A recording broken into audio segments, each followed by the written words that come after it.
Hey, what's going on YouTube? It's Pyromancer here, and welcome back to my channel. Hope you're all having a wonderful day, morning, afternoon, evening, whatever time it is, wherever you are in the world. And today, I've got a crazy theory for you.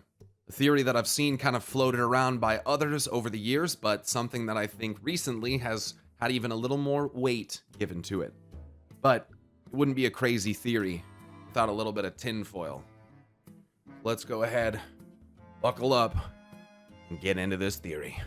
World of Warcraft is home to some of the most iconic villains in gaming. From bad guys turned good, like Illidan, to good guys turned bad, like Arthas. WoW has no shortage of memorable villains and anti-heroes, some of which just won't stay dead. Whether you're a vanilla, Wrath, or Shadowlands player, there is one villain who stands out as one of the most recognizable and downright diabolical characters in this universe. That's right, I'm talking about the one, the only, seemingly unkillable mage-turned-evil necromancer, Kel'thuzad. A common thread uniting several generations of players, Kel'thuzad is the most recognizable lich, or perhaps villain, in Warcraft's universe. Once an astute follower of Archmage Antonidas, a member of the Council of Six, Kel'thuzad was ambitious, ruthless, and efficient. From betraying the council with necromantic studies, alignment with the Lich King himself, and servitude to death in the name of the jailer, Kel'thuzad has left a rift of betrayal and destruction in his wake. We've killed him not once, not twice, but 3 times. But how can we know that he's gone for good? Well, we don't. See, liches in fantasy are sustained not only by their intellect, but by their ability to craft and anchor themselves to something called a phylactery. In a fantasy universe, a phylactery is often a magical vessel that houses a being's soul, preventing their permanent death and enabling them to return even after their physical form is destroyed. This concept is most commonly associated with liches, undead sorcerers, those who achieve immortality by binding their essence to an object. The most famous example stem from D&D, where a lich stores its soul in a phylactery, usually a box, a gem, or another magical artifact. Destroying the lich without first destroying its phylactery just allows it to regenerate, kind of like killing a demon and it going back to the twisting nether. Something you may not know, however, is that phylacteries are not restricted to just objects. They can be living things, minions, lost dimensions, or even words of power. Through studying other fantasy, I've learned that DMs and setting creators get very obscure and creative when it comes to phylacteries, some choosing to make icons of worship or even entire family bloodlines bound to the lich, serving as a permanent mode of regeneration. But we destroyed Kel'Thuzad's phylactery, didn't we? In the original Vanilla Naxxramas raid, Kel'Thuzad escapes because we simply kill him and do not canonically gain access to his phylactery. Again, in Wrath of the Lich King, we slay him, but no phylactery. The third time, however, we confront Kel'Thuzad deep in the Annals of Torghast in the Sanctum of Domination raid from Shadowlands, where we finally destroy his urn-like phylactery, and subsequently, the evil mastermind Necrolord himself. Right? Right? Well, what if I told you this was not the case? In the War Within expansion, we experienced a questline in which Kalecgos and Aethys Sunreaver are seeking to reunite and rebuild the Kirin Tor after the destruction of Dalaran. For those who don't know, Dalaran blew the fuck up. Anyways, part of the quest involves the discovery of a brilliant gold and green necklace.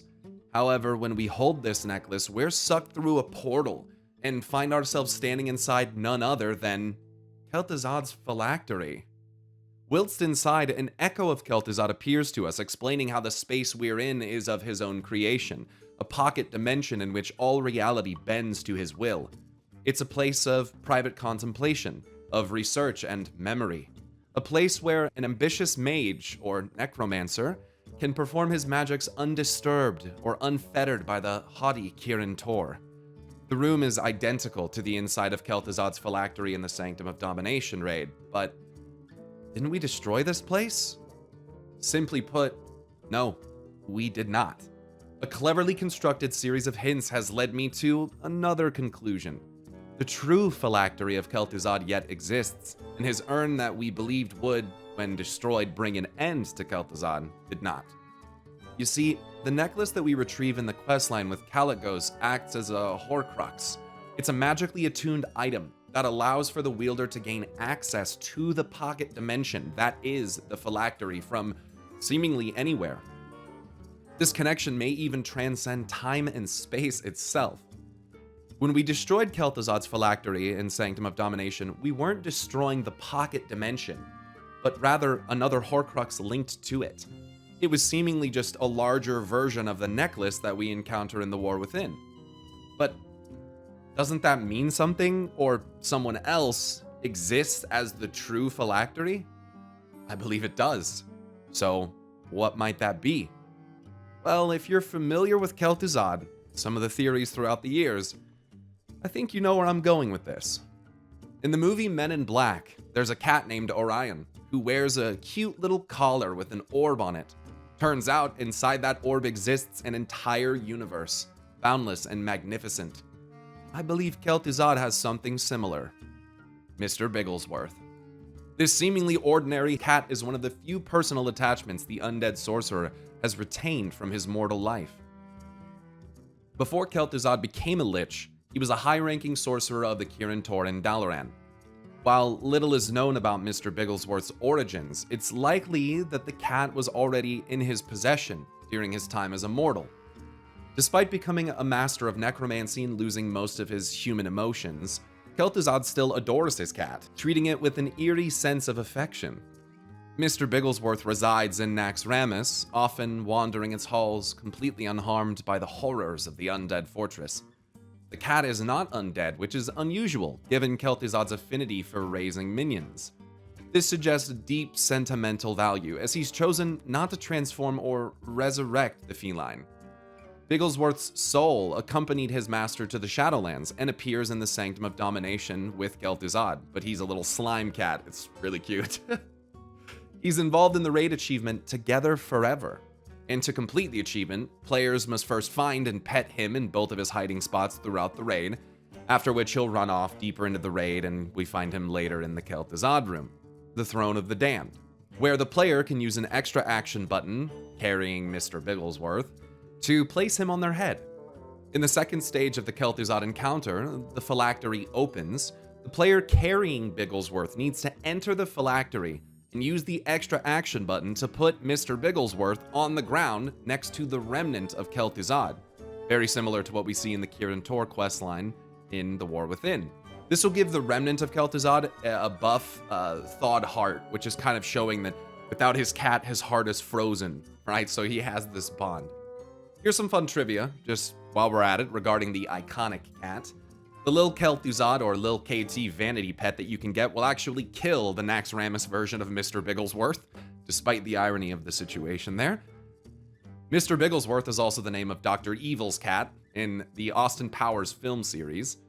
And lastly, Mr. Bigglesworth appears in Heroes of the Storm as part of Kel'thuzad's dance animation. His meowing can be heard in the background of one of Kel'thuzad's poke quotes, in which the Lich tells him, "Oh no, don't you worry, Mr. Bigglesworth. I won't let anyone harm you this time." You heroes were so busy looting your precious Tier 7, you completely forgot to look for my phylactery. So, what if Kel'thuzad's phylactery was no mere urn or necklace, but linked to his cat instead? Think about it. I mean, what kind of sicko marches into Naxxramas and just kills this guy's cat? Like, nobody would do that, right? Nobody would do that, right? Okay, fine. Maybe some people would do that, but you get my point, okay? Whether the theory about Mr. Bigglesworth is true or not, what we do know is this: the dimensional space that makes up the inside of the phylactery is indeed intact.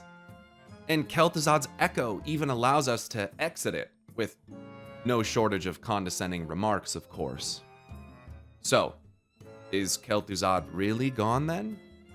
I guess only time will tell. After all, some villains just never seem to stay dead. Others feel as though they have 9 lives to work through. Perhaps it was merely a setback, as most other things in this game tend to be. Or perhaps we'll never know, and we speculate merely on a remnant of something that once was. But I'd like to know what you think. If you enjoyed this video, this theory, leave a comment down below letting me know your thoughts. Let me know if you think the phylactery of Kel'thuzad is linked to Mr. Bigglesworth, and if you have any other ideas, what would you suggest? Regardless of it, I think that there is an underlying note that in this quest line with the Kirin Tor, they're really trying to bring a focus to phylacteries, pocket dimensions, mages who no longer want to adhere to the status quo, going outside of the boundaries of what is accepted by their peers and their society, and practicing darker magics like necromancy.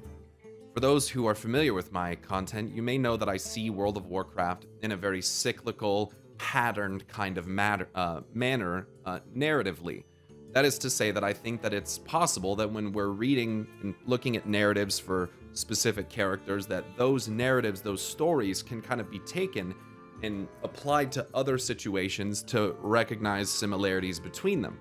So, I do think the Kirin Tor questline is urging us to consider what a very powerful mage who isn't Kel'thuzad, who wants to practice magics outside of the status quo of their peers, what they would do, how they would construct a space in order to do that, and what the meaning of pocket dimensions really is, what they're used for, and how the barriers of these dimensions are erected and sustained and broken down. So I think there's always a more educational, deeper meaning depending on what the situation is, and I think this is one of those. So again, I hope you enjoyed the theory. It's been kind of sprinkled throughout the history of WoW, and I just felt that when I experienced this questline in The War Within and went inside the phylactery of KT after having destroyed it myself in Sanctum of Domination, I kind of couldn't look past that.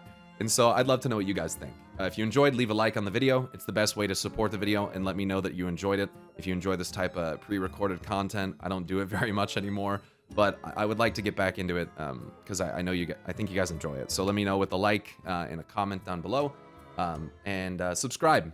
It's free, and I'd really appreciate it. I also stream over on Twitch, twitch.tv/pyromancer, and I'd love to see you guys over there. Although that is a more raw version of Pyro that you get there. And I have a Discord, discord.gg/pyromancer, and there's links to all these things down below as well if you want to check those out. But I've done enough rambling. Thank you all so much for watching. Appreciate you very much. Stay awesome, and until next time, I will see you guys later. Peace!